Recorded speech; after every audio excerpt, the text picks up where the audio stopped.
Hi friends, చూసారా ఇది ఏంటి పువ్వు అనుకుంటున్నారా? ఇది ఆనియన్ పువ్వు అండి. చూడండి, మా నాన్న ఆనియన్ ప్లాంట్స్ కూడా పెట్టేస్తారు. ఇక్కడ చూడండి, ఇంటి నిండా చామంతి పూలు ఫుల్ ఎండిపోయాయి అన్నమాట. ఇంకా సీజన్ అయిపోయింది కాబట్టి చెట్లు ఇలా అన్నీ వాడిపోయి ఉన్నాయి.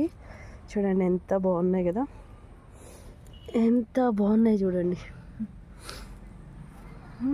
ఇంకొక చెట్టు చూపిస్తాను. ఇది చూడండి, ఈ సపోటా చెట్టు ఉంది చూసారు.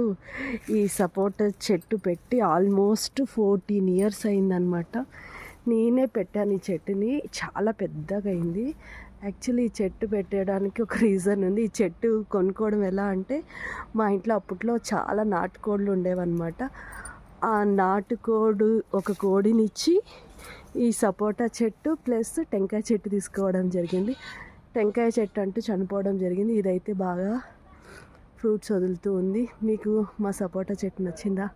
నాకైతే చాలా చాలా ఇష్టం. చాలామంది మా చెట్లో ఫ్రూట్స్ తింటారు. అలాగే బ్యాట్స్ కానీ మరి చిలకలు పక్షులన్నీ చాలా బాగా మా చెట్లో ఉండే ఫ్రూట్స్ అన్నీ తింటాయి అన్నమాట.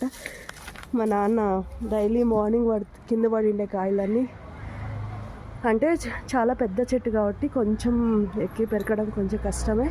సో అయినా పర్లేదు, మా నాన్న ఇలా అల్లాడిచ్చి అన్నీ పెరుగుతూ ఉంటాడు.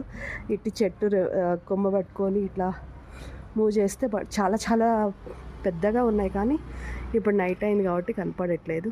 ఇది నేను చెట్టు పెట్టడానికి అనుకుంటే ఒక రీజన్, కోడిని అమ్మేసి చెట్టు తీసుకున్నాను అనమాట. ఇక్కడ చూడండి, ఇది మా ఇంట్లో ఉండే తామరపు చెట్టు.